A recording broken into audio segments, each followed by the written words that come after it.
Deuxième cours de politique linguistique. Donc on va attaquer aujourd'hui un gros morceau en fait, puisque c'est le guide pour l'élaboration des politiques linguistiques éducatives en Europe, donc publié, écrit par Jean-Claude Beaco et Michael Byram, et publié en 2007. Donc on va travailler principalement sur la version de synthèse. Vous verrez qu'il y a deux versions qui sont toutes les deux intéressantes, mais on va travailler sur la plus courte. Vous avez une version complète aussi, éventuellement on y recourra après. Donc l'idée en fait, c'est que on est dans une perspective assez différente de ce qui se passe. Donc on a vu un peu dans ce que mentionnait dans la vidéo précédente notre collègue Serge Borg. Donc il mentionnait différentes étapes de politique linguistique, différents documents qui ont servi à informer un peu les politiques linguistiques éducatives en particulier. Donc l'étape du français fondamental, tout ce qui a mis en forme un peu toutes les méthodes de français, hein, évidemment. L'étape du français fondamental au lendemain des décolonisations, en fait, pour sortir un peu de l'aspect assimilation linguistique et transférer, enfin passer un peu la balle aux ex-pays colonisés en leur donnant des fondements un peu scientifiques de ce que pouvait être un programme d'enseignement du français. Ensuite, on a eu donc les débuts du travaux du Conseil de l'Europe, des travaux du Conseil de l'Europe, avec au départ un niveau seuil, avec cette finalité ici en fait d'inscrire en fait tous les Européens dans une communauté où ils soient à même de communiquer ensemble. Donc, on a travaillé sur l'intercompréhension des langues, on a travaillé sur les politiques linguistiques à l'intérieur de l'Europe. Évidemment, c'est le moment aussi où on a dépassé, enfin bon, dans les années 70, c'était déjà fait depuis quelques temps, disons qu'on a commencé à dépasser ça, je vous disais, je marquais un peu d'une pierre blanche le cours de linguistique générale de Saussure, en fait, qui remet sur un pied d'égalité un peu toutes les langues, et donc qui va, les langues écrites, les langues non écrites, etc., et donc qui va permettre, en fait,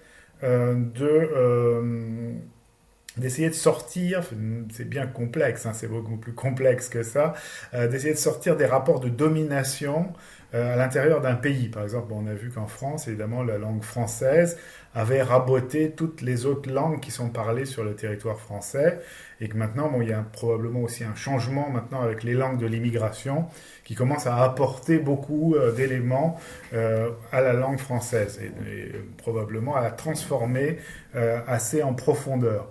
Donc on a vu qu'il y a eu cette période-là, l'assimilation linguistique, en fait, où on imposait de l'extérieur une langue dominante, bon là le cas du français à l'intérieur des frontières de la France, puis au-delà vers les colonies françaises d'Afrique et d'ailleurs. Hein. Même chose pour l'anglais, le portugais, l'espagnol, dans des mesures un peu différentes suivant leurs histoires coloniales. Mais on voit qu'en fait, ce qui reste de ces grosses langues coloniales, ben maintenant, c'est des grands ensembles où le centre, en fait, le point d'où est partie la colonisation, est maintenant dépassé par la périphérie. Le cas de l'Europe, c'est un peu différent parce que si l'Europe, bon, c'est un regroupement de différents pays, donc avec plusieurs langues par définition, plusieurs langues nationales, des centaines de langues, voire peut-être des milliers de langues parlées sur le territoire de l'Europe, donc par définition en fait une situation multilingue et probablement des individus, du moins pour ceux qui circulent dans les différents pays ou qui sont à l'intérieur de leur pays déjà locuteurs de plusieurs langues, des individus forcément plurilingues. Donc on va commencer à se préoccuper de cette question de diversité linguistique et d'éducation plurilingue, donc avec un discours plutôt d'égalité entre les langues et de revalorisation en fait des langues, des différentes langues parlées à l'intérieur de l'Europe, qu'elles soient des langues vernaculaires ou des langues d'immigration. Donc c'est très intéressant d'observer en fait le changement de discours qu'il peut y avoir derrière ce nouveau type de politique. Bon, on est encore dans ce type de choses-là, même s'il y a des voix qui se sont fait entendre en fait, qui dépassent un peu la portée des travaux du Conseil de l'Europe. comme par exemple des travaux récents de Louis-Jean Calvet qui remet en cause un peu ce côté politico-linguistiquement correct, du fait de dire que toutes les langues sont égales et qu'il faut toutes les transcrire et toutes les utiliser, pouvoir les utiliser dans tous les contextes. C'est évidemment pas si simple que ça. Et c'est intéressant de voir qu'après cette espèce de mea culpa, d'après les colonisations, tout d'un coup on revalorise toutes les langues des peuples qui ont été dominés, colonisés, même à l'intérieur de la France. Hein. Je veux dire, je vous donnais l'exemple de ma grand-mère qui parlait pas français quand elle est arrivée à Paris. Elle parlait le patois béarnais, elle parlait très peu le français et elle ne l'écrivait, ne lisait pas. Mon grand-père, bon, lui, savait lire et écrire en français, mais parlait aussi le patois bourguignon. Donc, je veux dire, il y a une petite centaine d'années, je veux dire, la France elle-même n'était pas un pays complètement francophone, ni complètement unifié sur le plan linguistique. Donc là, on est face à un changement en fait de discours, donc qui va être. Alors on va regarder en détail tout ça et on va regarder aussi quelques interviews de Jean-Claude Béaco lui-même, donc qui va nous parler en fait des questions de plurilinguisme et d'éducation plurilingue. Euh, donc les objectifs du guide tels qu'ils sont présentés dans l'introduction, donc on va les voir en détail, hein. Mais si je vous lis le premier paragraphe de l'introduction, hein, le fait que l'Europe dans son ensemble et les États membres du Conseil de l'Europe pris individuellement soient multilingues est une caractéristique fondamentale qui détermine toute politique sociale en Europe. Donc reconnaissance évidente du multilinguisme, donc évidemment on n'est plus du tout dans la même situation, parce que là on est dans une situation de coopération, de collaboration entre États, qui constitue un groupe, hein, avec un certain nombre de choses qui ont complètement changé, que ce soit les permis de travail, les permis de résidence, les cartes de séjour, je veux dire à l'intérieur de l'Europe. Normalement on vise à constituer un espace, pardon, avec une libre situation des citoyens. Donc c'est forcément multilingue, ce qui détermine toute politique sociale en Europe. En conséquence, la conception et la mise en œuvre des politiques linguistiques éducatives est une donnée importante des politiques sociales en général, et plus particulièrement des politiques qui visent à développer un sentiment d'appartenance et de citoyenneté démocratique partagé par les Européens. Donc voilà le projet, hein. Développer un sentiment d'appartenance à l'Europe et citoyenneté démocratique qui soit partagée par l'ensemble des Européens. Donc vous voyez que ça va assez loin, parce que c'est modifier en fait la perception de ce qu'on est. Je veux dire, l'avenir nous dira si ça a réussi ou raté. Donc au-delà des frontières nationales, on devient des citoyens d'un espace plus vaste qui est l'Europe. Et cet espace est caractérisé comme étant un espace de citoyenneté démocratique. Donc on partage non seulement un espace géographique, mais aussi une manière de se représenter en fait ce qu'on est et de s'inscrire dans la démocratie. Donc c'est voilà, un changement en fait assez fort d'identité pour les Européens. On ne traitera donc pas de la question de l'enseignement et de l'apprentissage des langues dans une perspective pédagogique, mais plutôt dans une perspective politique. Les réponses politiques à la question du multilinguisme se situent entre les deux extrémités d'une suite continue de positions et d'orientations. D'un côté, les politiques de réduction de la diversité, et de l'autre, le maintien et le développement de la diversité. On peut poursuivre l'une comme l'autre au nom de l'amélioration potentielle de la mobilité internationale, de l'intercompréhension et du développement économique. Donc vous voyez qu'en fait, là aussi, on est en plein dans un discours qui permet de remettre en cause et de critiquer les politiques d'assimilation linguistique, hein, donc politique de réduction de la diversité. Donc je veux dire, on essaye de rendre tout le monde pareil, ce qui était la politique des colonisateurs français en fait. Donc ils voulaient faire des colonies, des territoires français, où on enseigne les mêmes choses, où on parle la même langue et où on partage les mêmes valeurs.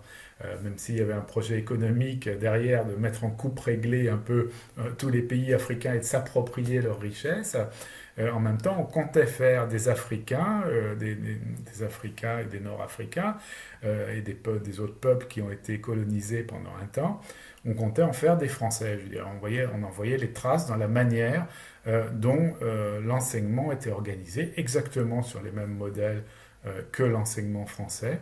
La manière dont l'apprentissage des langues était mené, éventuellement, bon, par exemple, quand j'étais petit en Côte d'Ivoire, on avait rajouté une classe de CP en fait. Donc il y avait un CP1 et un CP2, alors qu'en France il n'y avait qu'un CP, puis ensuite le CE1, le CE2, etc.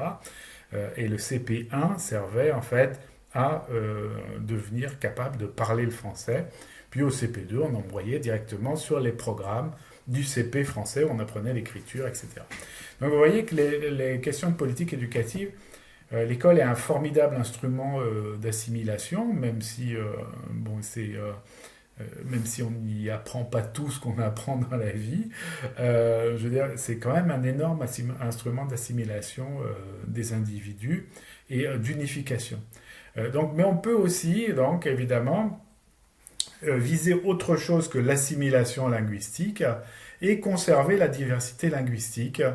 Donc voilà, donc on peut poursuivre l'un comme l'autre, c'est-à-dire le maintien de la diversité, le développement de la diversité, au nom de l'amélioration potentielle de la mobilité internationale, de l'intercompréhension et du développement économique. Donc évidemment, la diversité, on verra que là aussi on est dans une doxa, en fait dans une idéologie où on considère la diversité comme quelque chose de positif.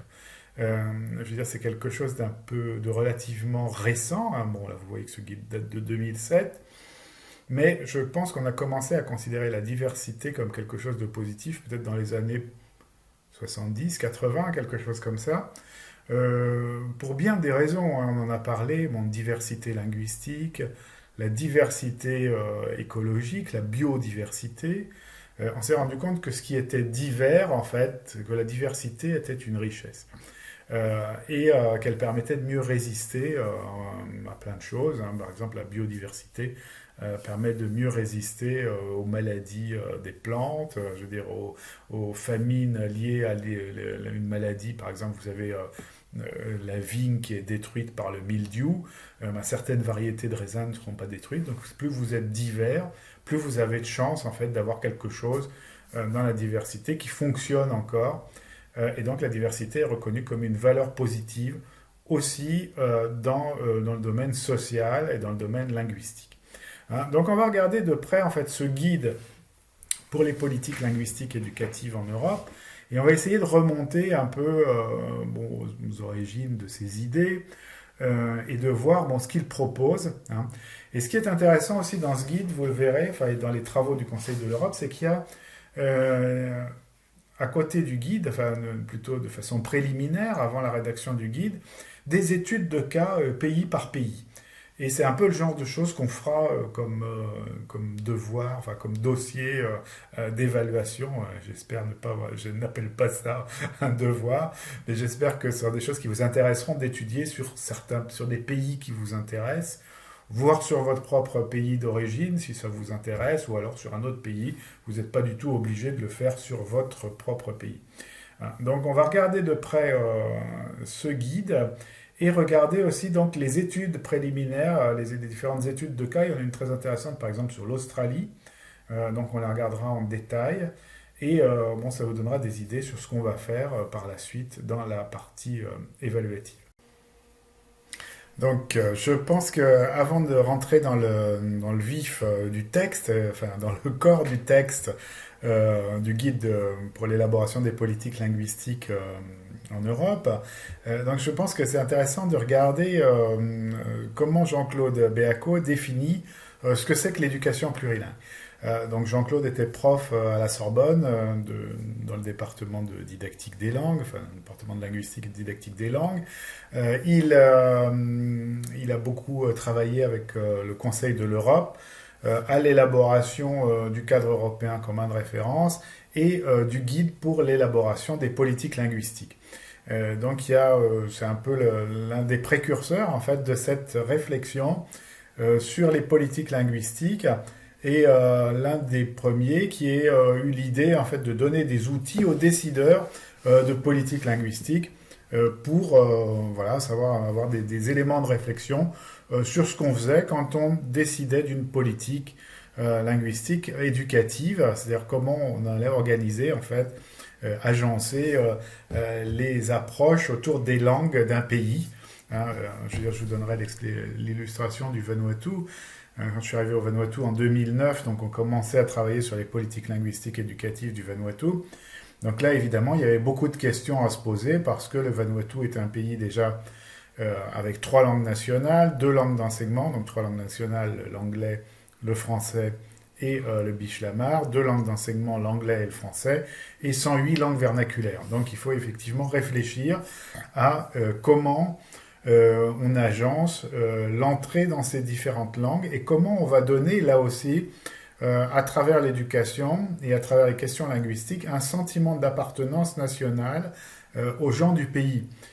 Parce qu'en fait, quand vous êtes dans une petite île des Banks ou des Torres, vous êtes très loin de la capitale du Vanuatu et vous pouvez très bien vous sentir assez peu vanuatais.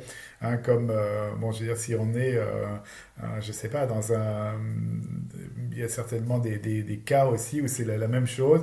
Bien sûr, pour l'Europe, c'était évident que quand on est dans certains pays, on ne se sent pas tout de suite concerné par la communauté européenne et par la communauté culturelle que ça peut représenter.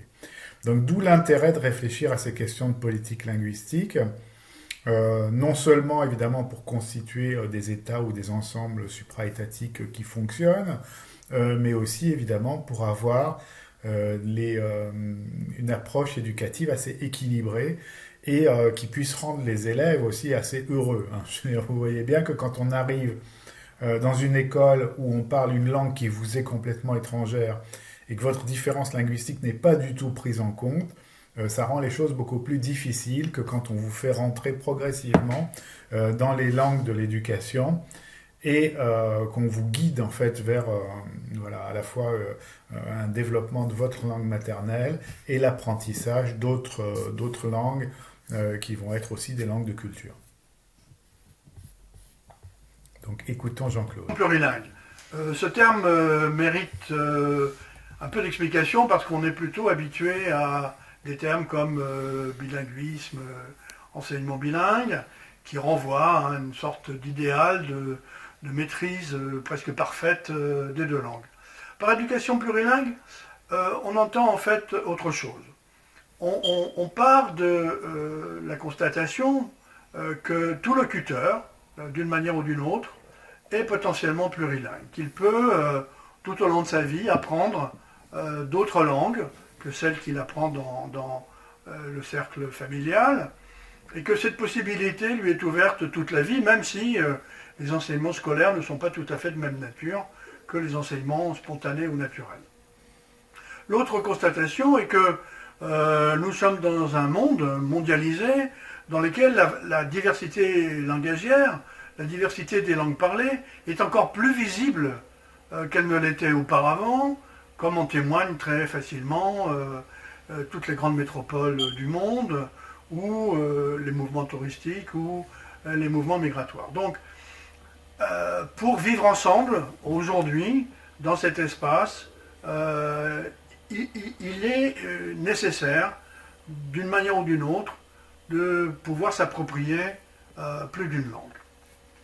Plus d'une langue parce que dans notre vie, il faut d'abord chercher à comprendre quelle est la valeur de la diversité des langues.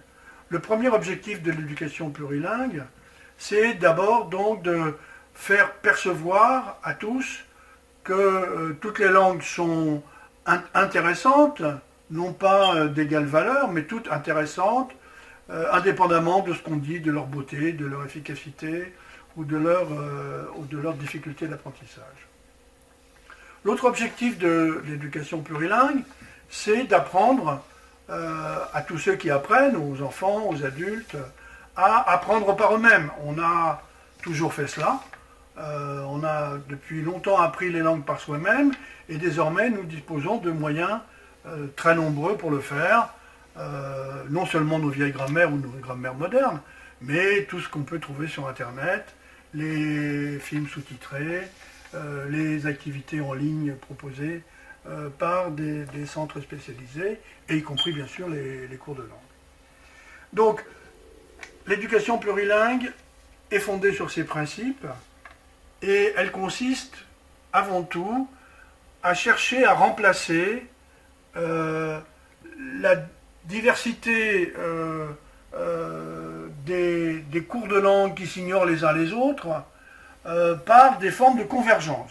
Ça ne veut pas dire qu'on va éliminer le cours d'espagnol ou le cours d'allemand, mais ça signifie que l'éducation plurilingue a pour finalité technique, cette fois-ci, d'essayer de rapprocher les manières d'enseigner les langues, rapprocher les programmes, la manière dont ils sont conçus, rapprocher les progressions, rapprocher les stratégies d'apprentissage, puisque, après tout, apprendre à lire un texte en italien ou en anglais relève de stratégies qui sont extrêmement voisines.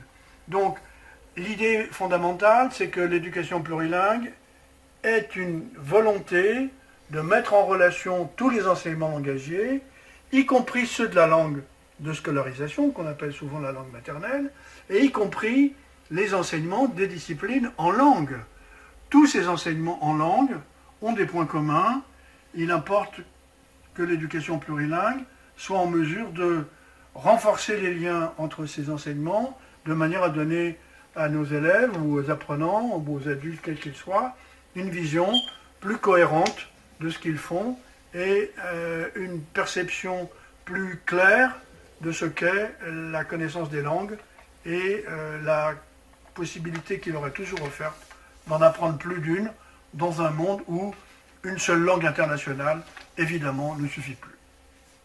L'objectif, donc, c'est d'aller vers cette éducation plurilingue à l'intérieur de l'Europe, c'est-à-dire de reconnaître, en fait, la diversité linguistique et le fait que la plupart des individus vont être, au fil de leur vie, plurilingues, c'est-à-dire qu'ils vont apprendre des langues différentes dans différents contextes et avec différents besoins et avec différents objectifs.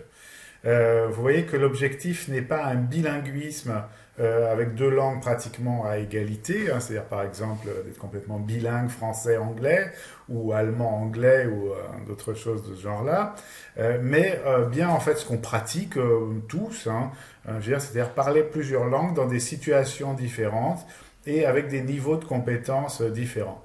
Donc cette éducation plurilingue aussi va augmenter la sensibilité en fait aux différentes langues, donc valoriser de fait chacune des langues, hein, et augmenter donc la sensibilité aux différentes langues, faire en sorte, je veux dire, à partir du moment où on s'intéresse à une langue et où on commence à la parler, évidemment on s'intéresse aussi à la culture qu'il y a derrière cette langue, puisque les deux sont intimement liés, et donc on va régler un certain nombre de questions d'incompréhension interlinguistique ou interculturelle.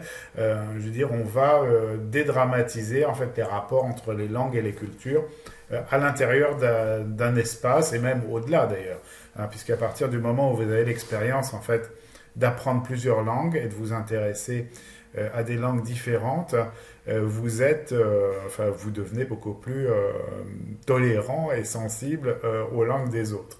Je me souviens très bien, enfin pour raconter une anecdote, c'était très drôle quand j'ai appris le bambara aux langues orientales. Il y a plein de gens qui me posaient des questions totalement abracadabrantes sur le bambara, qui montraient en fait quelles étaient leurs représentations des langues, et peut-être en particulier des langues africaines. Ils disaient, mais en bambara, il y a autant de mots qu'en français. Est-ce qu'on peut dire la même chose? Est-ce qu'on peut tout exprimer, etc. Donc évidemment, c'était très drôle d'écouter leurs questions qui montraient bien qu'ils avaient des stéréotypes culturels très très forts, en fait, sur les autres langues et leur capacité à exprimer la réalité du monde, leur capacité à avoir un lexique riche, une culture riche, etc. Voilà, donc on va retrouver dans le guide les définitions de plurilinguisme et de multilinguisme. Donc pour l'instant, retenez cette... on va la revoir tout de suite, hein, je veux dire en regardant l'introduction du guide. Retenez plurilinguisme, donc ce qui se passe plutôt dans un individu qui va parler plusieurs langues avec des niveaux différents. Multilinguisme, ce qui se passe dans un pays où on va parler plusieurs langues mais chaque individu pourrait être monolingue. On pourrait parler, par exemple en France, on parle français, mais on parle aussi anglais, bambara, arabe, kabyle, enfin, on parle plein de langues en France. Il y a des individus qui sont plurilingues, il y en a d'autres qui sont monolingues, qui ne parlent que le français.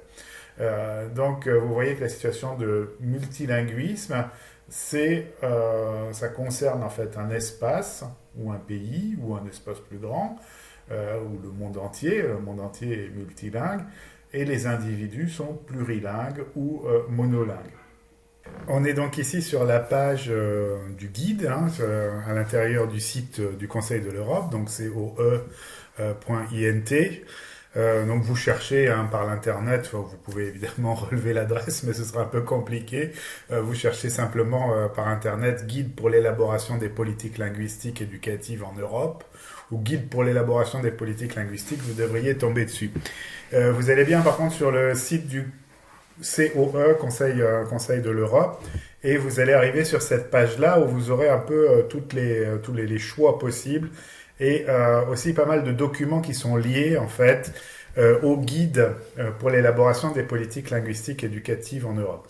Parce que comme je vous le disais, donc il y a deux versions, il y a une version intégrale, une version de synthèse. Donc pour le moment, nous on va travailler sur la version de synthèse qui nous suffira a priori. Si vous avez besoin de faire référence à la version intégrale, c'est évidemment pas un problème. Et aussi très intéressant, en fait, vous avez, d'une part, ce guide pour l'élaboration des politiques linguistiques et nos collègues du Conseil de l'Europe ont travaillé aussi sur le développement des curriculums, donc tout ce qu'on appelle l'approche curriculaire, donc les programmes en fait, les programmes scolaires ou les programmes d'études dans dans les disciplines linguistiques. Voilà, c'est ce qu'on a fait également au Vanuatu avec deux bureaux d'études séparés en fait. Un sur les politiques linguistiques éducatives à l'intérieur du ministère des Affaires étrangères, du ministère de l'Éducation du Vanuatu, et un autre qui s'appelait un Curriculum Statement, donc la rédaction en fait de l'ensemble des programmes scolaires à mettre en œuvre après la réforme, en bilingue, hein, français et anglais, donc qui était aussi dans le ministère, mais avec un bâtiment séparé. Parce qu'il y avait plusieurs équipes, en fait, évidemment, d'enseignants de différentes disciplines qui travaillaient sur les programmes de SVT, de mathématiques, de français, etc. Donc, curriculum, hein, ça c'est encore un autre aspect. Guide pour l'élaboration des curriculums et la formation des enseignants. Les dimensions linguistiques de toutes les matières scolaires. Donc là aussi, un énorme travail, en fait, sur l'aspect linguistique des différentes matières scolaires. Évidemment, le français ou l'anglais, comprendre un énoncé, par exemple, de problème en mathématiques, en français ou en anglais, ce n'est pas la même chose que la langue courante. Comprendre un discours sur les SVT, analyser un article scientifique, c'est pas non plus tout à fait la même chose que la langue courante. Donc, dimension linguistique de toutes les matières scolaires. Diversité linguistique à l'éducation plurilingue, guide pour l'élaboration des politiques linguistiques éducatives en Europe. Donc c'est sur ça qu'on va travailler. Donc d'autre part, vous avez des études de référence en fait qui ont été publiées à part du guide et qui pour certaines en fait sont, pour la plupart même en fait, ont servi en fait d'études préliminaires à la rédaction du guide, donc qui date de 2007. Donc il y a des études soit par pays, en fait, comme la première, par exemple, qui est sur l'Afrique du Sud. Il me semble qu'elle est plus en ligne, je ne sais pas pourquoi, mais je demanderai, je vais me renseigner parce qu'elle était vraiment très très intéressante. Vous vous doutez évidemment que la situation linguistique en Afrique du Sud est très particulière. Il suffit de regarder une carte pour se douter qu'elle est particulière, une carte linguistique. Et ensuite, évidemment, l'histoire du pays fait qu'elle est forcément particulière. Avec toute la période de l'apartheid, les questions de domination linguistique et de ségrégation, je veux dire, ont donné une situation vraiment unique au monde et évidemment pas forcément simple. Je vous rappelle qu'au départ en Afrique du Sud, on parlait donc des langues du groupe bantou, et tout au sud, un petit groupe absolument passionnant qui s'appelle les langues Khoisan. Et donc là, c'est là qu'on parle les langues à clics que chante par exemple Myriam Makeba. Donc déjà le substrat était assez intéressant parce qu'il y a ce petit groupe linguistique très minoritaire au fond, dont font partie les Bushmen, les Pygmées, etc. Le grand groupe Bantou au nord. Puis après, il y a eu cette situation très particulière de l'apartheid, puis de la fin de l'apartheid, etc., qui crée une situation vraiment spéciale. Donc langue et répertoire de langue, le plurilinguisme comme manière d'être en Europe, le plurilinguisme, ensuite une autre étude, le plurilinguisme, la citoyenneté démocratique en Europe et le rôle de l'anglais. Donc là aussi c'est intéressant de voir, enfin de s'interroger d'une manière non polémique et non, sans avoir de jugement de valeur a priori sur l'anglicisation ou sur la place de l'anglais à l'intérieur de l'Europe. Représentation sociale des langues et enseignement, donc ça c'est ma collègue de Tours, Véronique, et Daniel Moore du Canada. L'enseignement des langues, ensuite l'identité civique canadienne face à la pluralité des identités des Canadiens. Donc là aussi, vous voyez bien qu'au Canada, on est dans une situation aussi très particulière. On l'a évoqué un petit peu dans un des cours de francophonie, patrimoine culturel et usage didactique. On a utilisé des légendes des peuples natifs du Canada, qui sont d'ailleurs maintenant beaucoup francisés puisqu'ils sont près du Québec, qui ont été d'abord en contact avec des francophones.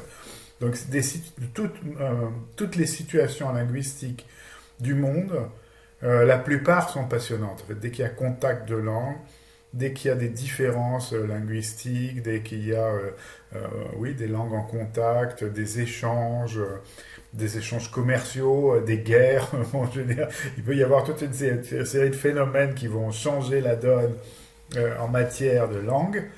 Ça peut être dramatique, comme ça peut se passer d'une façon assez décontractée. Donc il y a vraiment beaucoup de choses à observer. Et c'est ce qui donne le résultat à un instant T, en fait, d'une situation linguistique d'un pays. On en a parlé un petit peu sur la Côte d'Ivoire, par exemple, ou sur le Mali, ou sur d'autres pays. En fait, on voit qu'en fait, ce que j'appelle le substrat n'est en fait jamais, en fait, toujours en mouvement. Je veux dire, le peuplement d'un pays, puis l'arrivée de gens parlant d'autres langues, puis la création linguistique, les différenciations à l'intérieur d'un groupe linguistique.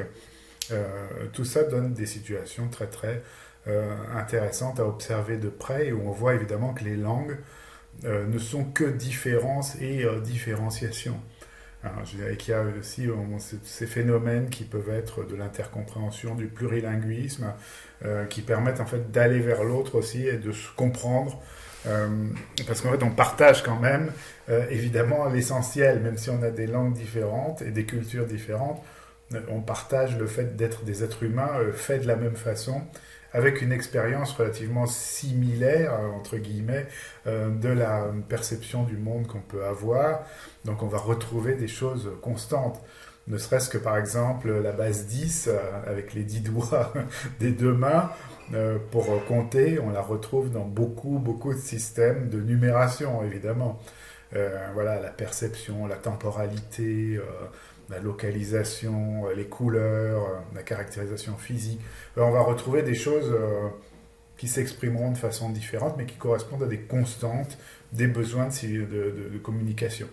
Le fait, par exemple, de savoir, de se présenter, d'avoir des relations de civilité qui peuvent être plus ou moins complexes selon les langues et selon les cultures, ça fait aussi partie de ces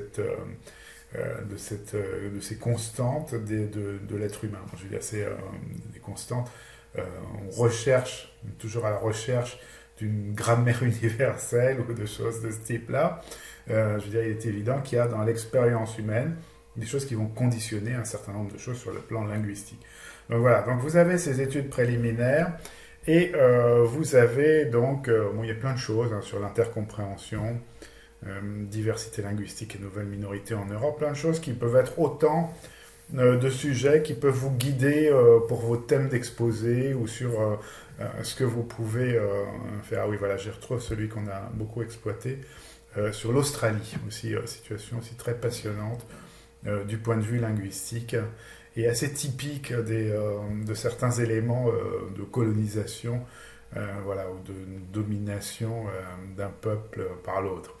Bon, je veux dire, vous savez que les aborigènes, enfin, on lira l'article pour ne pas rester dans des stéréotypes, mais bon, vous savez que l'Australie donc fait partie du Commonwealth, est maintenant devenu un pays très très anglophone, mais je veux dire évidemment dans l'histoire des aborigènes, euh, les peuplements d'origine étaient assez passionnants à étudier sur le plan ethnologique, etc. C'est un gens qui avaient une culture vraiment palpitante, enfin, bon, comme toutes les cultures humaines, mais bon là, quand on l'observe de près, on voit ces peintures, ces signes, etc. C'est tout à fait fascinant.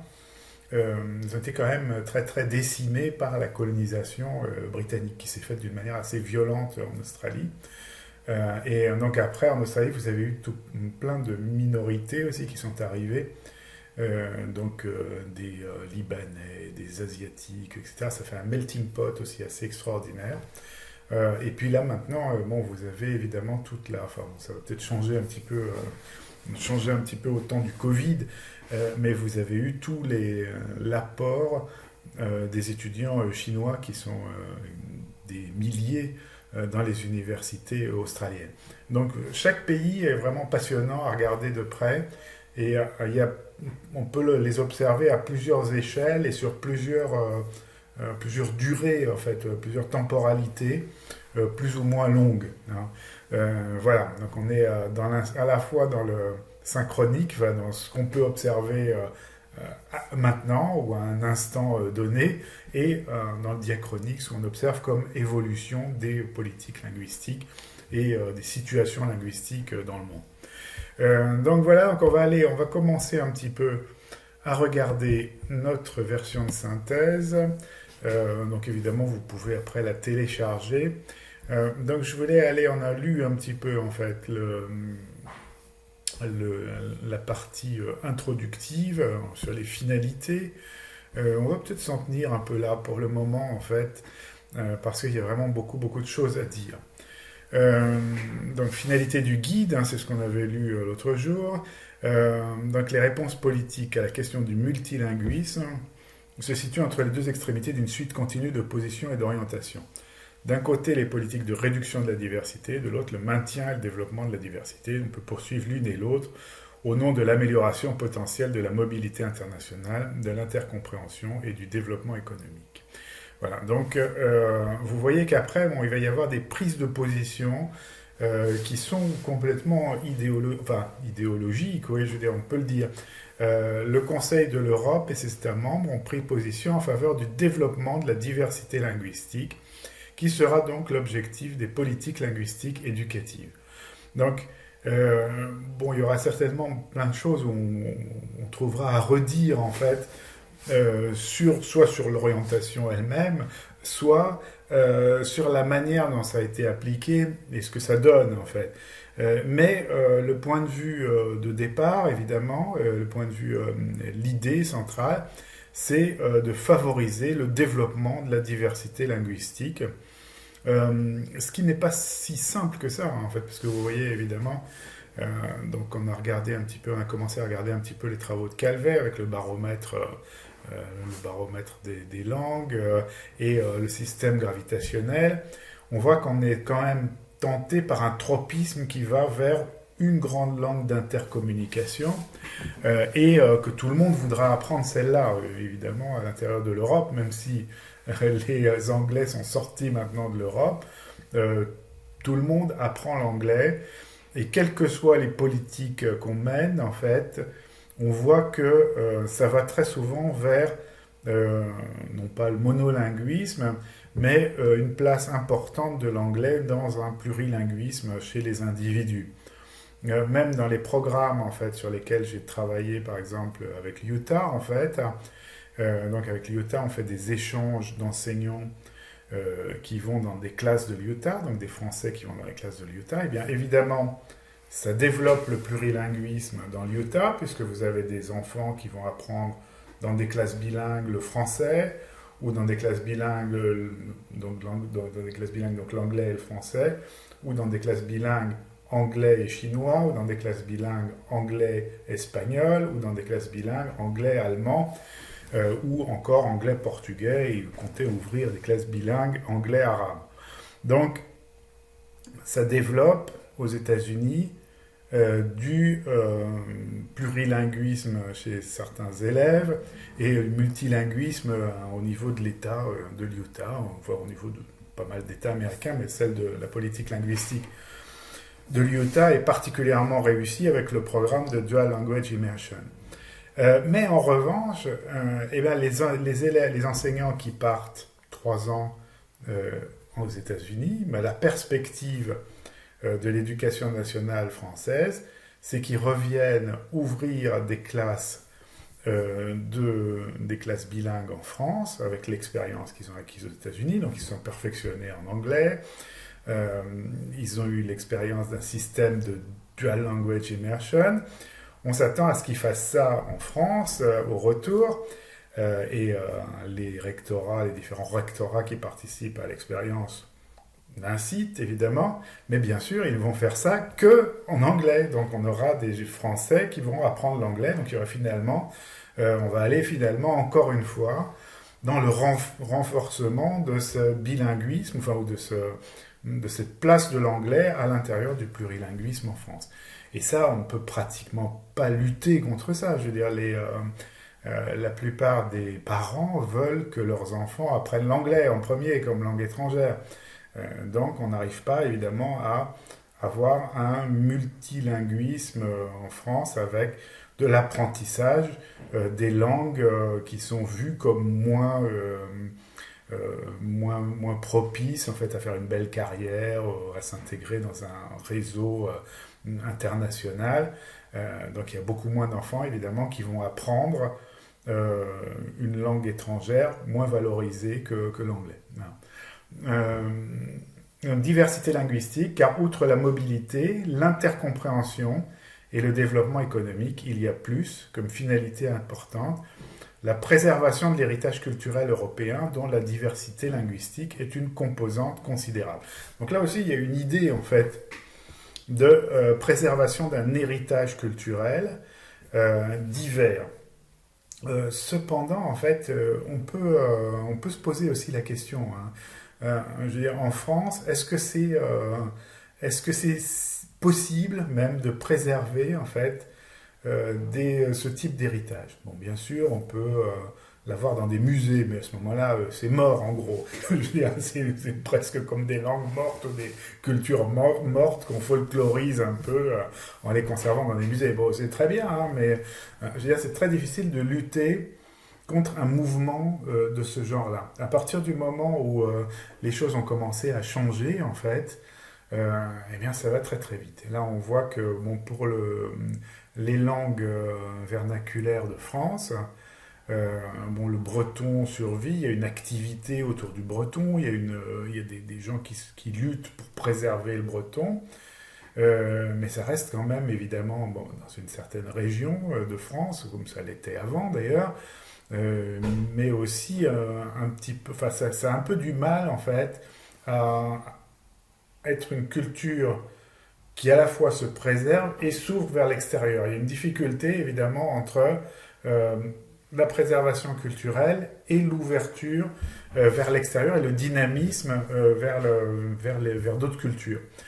Donc il y a beaucoup de choses à dire hein, là-dessus. Hein. Je ne voudrais pas non plus caricaturer ces questions-là, mais bien évidemment, c'est pas simple du tout, en fait, et même l'option, et même si on déclare en fait qu'on est pour la diversité linguistique et qu'on veut préserver l'héritage culturel européen avec de la diversité linguistique, hein, c'est difficile d'atteindre ces objectifs-là.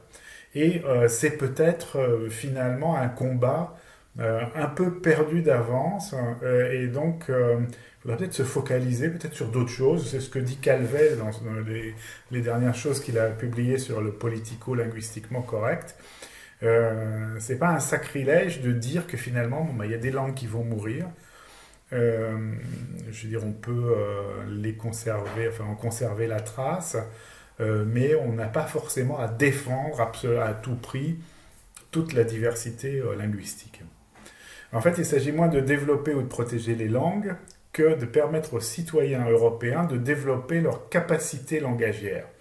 Cela signifie donc, alors là, évidemment, bon, on est, je veux dire, la langue est au service des citoyens et c'est pas les citoyens qui sont au service de la langue. Vous parler, c'est un outil pour communiquer, pour vous faire comprendre, pour créer, pour partager votre identité. Enfin, bon, c'est tout ça, évidemment. Une langue, on vit dans une langue. Hein. Mais les citoyens ne vont pas défendre des langues en particulier, en fait. Bon, ils vont les défendre si c'est leur intérêt, si c'est... voilà, il y a plein de raisons qui peuvent jouer autour de ça. Moi, je veux dire, c'est une particularité, en fait. Voilà.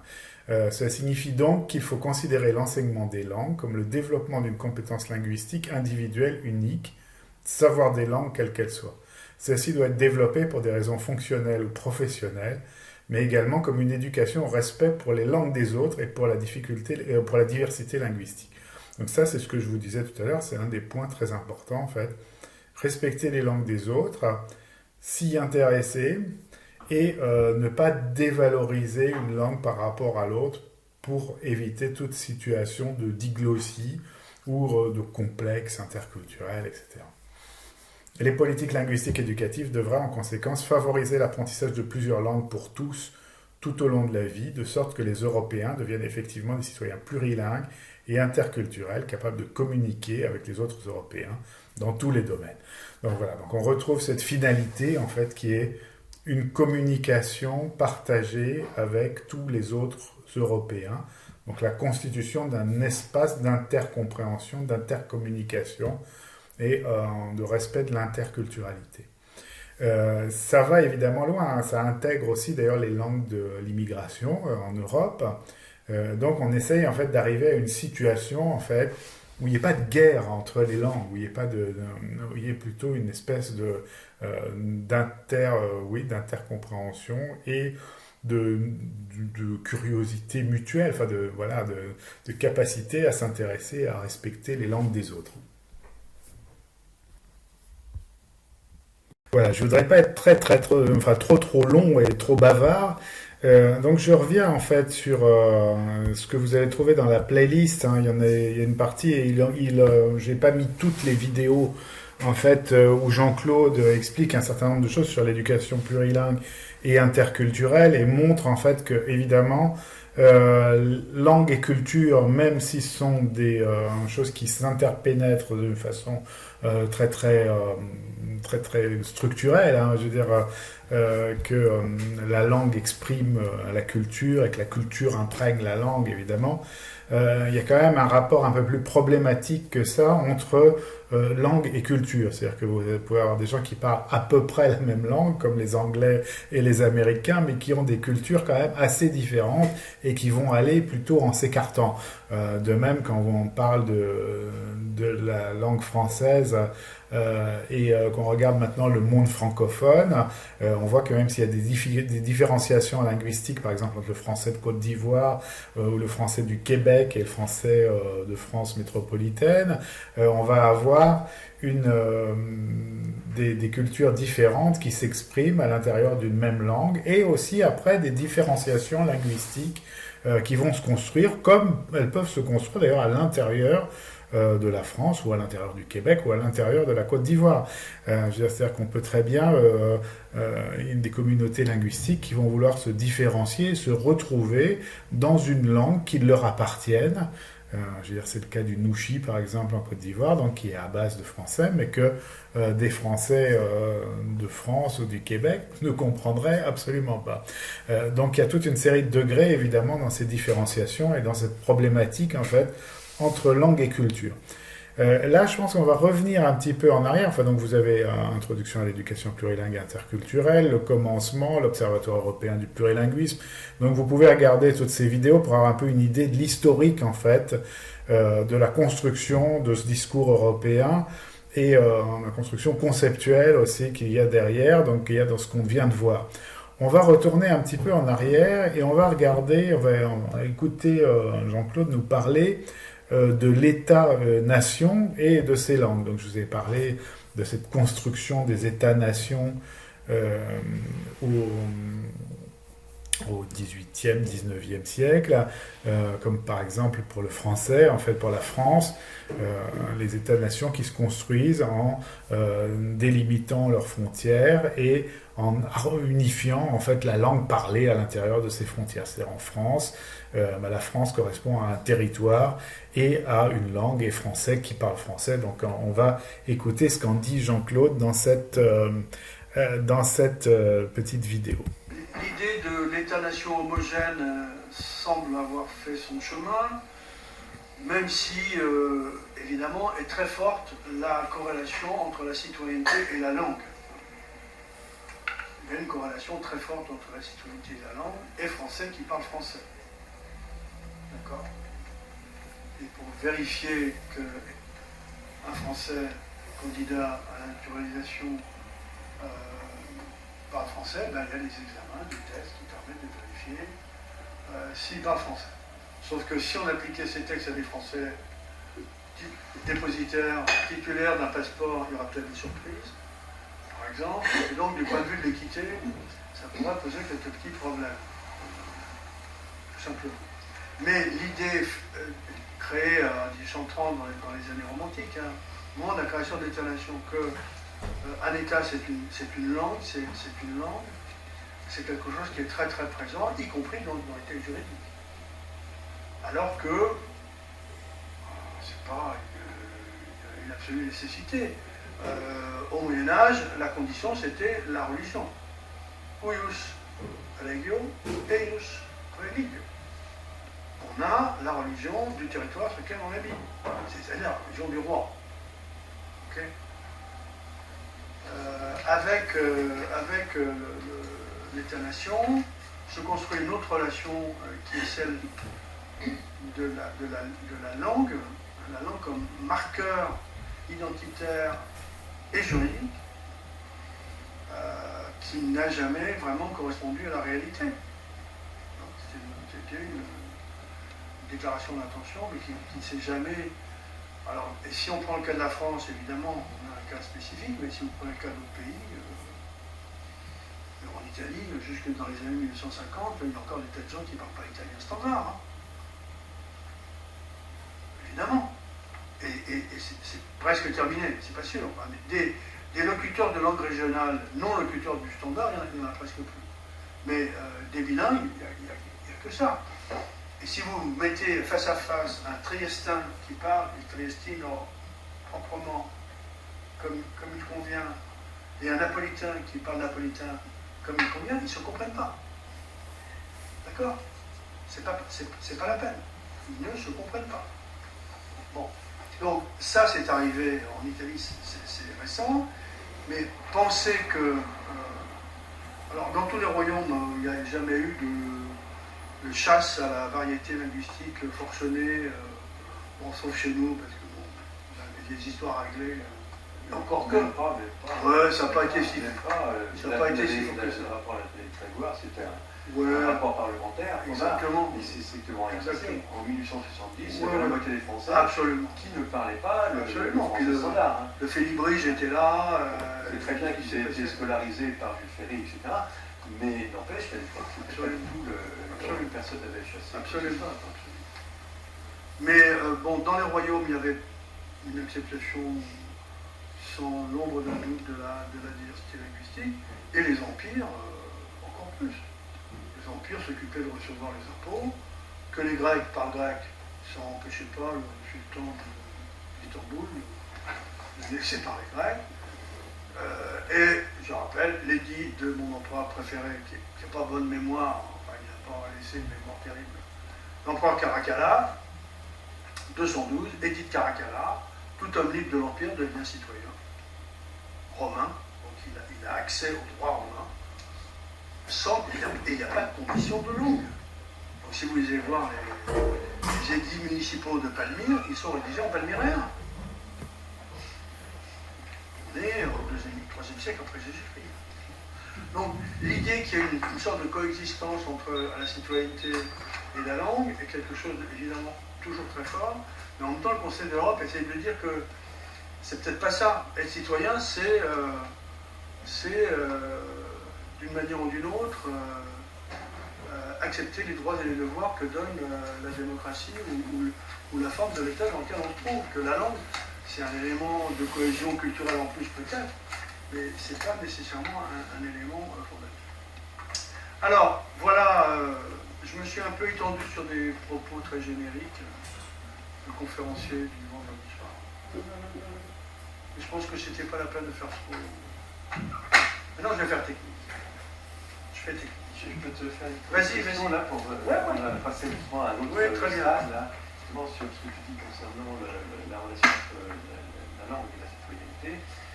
Il me semble qu'il y a une idée très forte dans ça, et c'est tout à fait exact dans la mesure où c'est pas parce que l'État-nation n'implique pas l'unicité de la langue. Bon, mais qu'il y ait une langue quand même qui permette aux citoyens qui soit partagée et qui permette de communiquer avec l'autorité publique. Ça, je pense que ça, c'est une vraie réflexion, parce que, d'une part, c'est même un fondement des langues officielles européennes, mais on trouve la même idée dans le message. C'était une langue qui soit comprise par tout le monde. Tout à fait. Et qui fasse foi disons, c'est une langue de truchement entre l'État et le citoyen. Voilà, exactement. Attention, c'est autre chose. Entre l'État et le citoyen. Mais il peut y en avoir plusieurs. Exactement. Il peut y avoir plusieurs langues que les citoyens utilisent pour entrer en relation avec l'ensemble de l'appareil de l'État, la justice, les administrations, etc. C'est tout à fait concevable. Mais qu'il y ait une langue identifiée ou des langues identifiées qui permettent à l'État de gérer sa communication avec l'ensemble de la communauté des citoyens, ça, il n'y a pas de problème. Mais ce n'est pas nécessairement une langue, ce n'est pas cette langue qui fonde la citoyenneté, et il peut y en avoir plus d'une, comme c'est le cas dans les pays habituels, Luxembourg, Belgique, Suisse, etc. C'est bon. Alors, du point de vue technique, maintenant, on va rentrer un peu dans la technicité. Donc, je vous ai dit qu'il me semblait important de distinguer, malgré la lexie, l'éducation plurilingue interculturelle, de distinguer l'éducation plurilingue de l'éducation interculturelle. Alors, d'ailleurs, l'éducation plurilingue, qui est l'élément le plus marquant dans les textes des didacticiens de l'ensemble du monde, maintenant. Et donc, en gros, on va dire sous l'impulsion d'une certaine manière du Conseil de l'Europe, c'est donc de faire en sorte que l'école développe, accompagne le développement du répertoire linguistique de chaque enfant. De la maternelle à l'université, comme on disait en 1968. Parce qu'il y a quand même une vie après le bac, une vie linguistique après le bac, ce qu'on a l'air d'oublier. Comme si l'université était un espèce de no man's land engagé, dans lequel il ne se passait plus rien, dans lequel c'était fini. On apprend les langues jusqu'au bac et après on ne fait plus rien. Donc accompagner le développement, développer le répertoire lui-même, faire qu'il s'agrandisse d'une certaine manière, qu'on gagne des variétés, qu'on gagne des compétences dans les variétés. Peut-être pas toutes les compétences, mais certaines. Quand on a 2 fois, quand on a 3 fois 90 heures en langue seconde en France, qu'est-ce qu'on peut faire de raisonnable? Sinon, par exemple, se focaliser sur les compétences de réception. Voilà, tout simplement. Pour atteindre un niveau opérationnel, plus ou moins opérationnel, plutôt que d'aller chercher toutes les compétences, l'oral, l'écrit, la réception, la production, etc. Alors que le temps, visiblement, ne le permet pas. Voilà, c'est une longue conférence donc avec beaucoup de thèmes abordés, donc vous pouvez l'écouter, elle a été découpée en plusieurs chapitres, comme vous avez vu sur la playlist. Donc vous pouvez l'écouter tranquillement et en extraire certainement beaucoup de choses. Là, vous voyez que dans cette partie-là, bon, ce qui nous paraît, à nous autres Français en tout cas, un peu comme une évidence, c'est-à-dire qu'en France, on parle français, en Allemagne, il y a un territoire, on parle allemand, en Italie, on parle l'italien, en Espagne, on parle l'espagnol. C'est pas si évident que ça, évidemment, et les situations entre langue, citoyenneté, pays, sont pas du tout aussi simples que ce qui peut sembler. Je vais reprendre encore une fois l'exemple du Vanuatu, parce que Vanuatu, donc évidemment, on parle déjà 3 langues en fait nationales, deux langues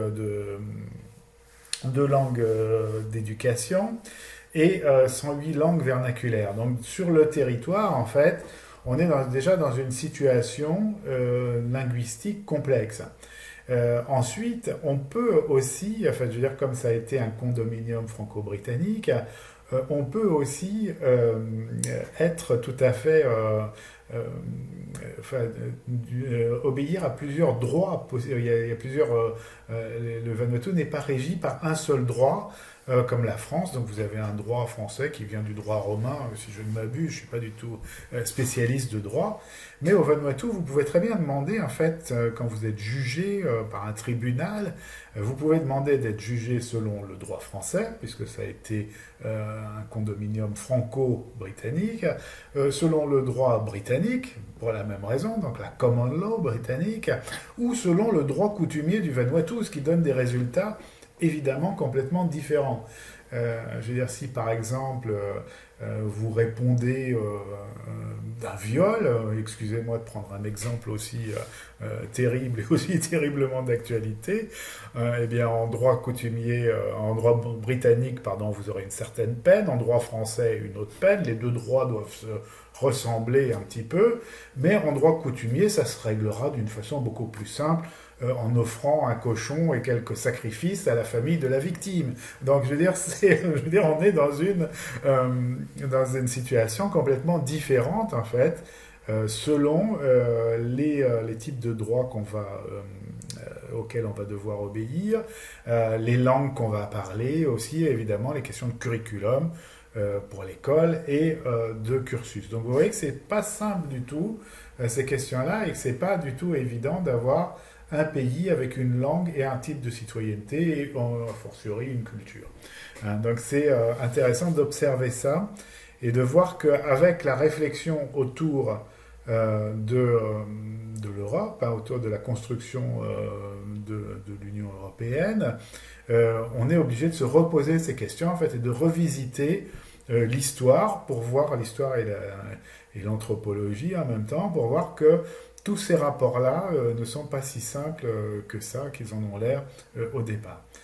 Donc tout ça nous concerne un peu directement sur l'enseignement des langues et sur la construction après des systèmes éducatifs dans la mesure aussi où l'école sert à la formation du citoyen, à la formation de son identité et de sa culture.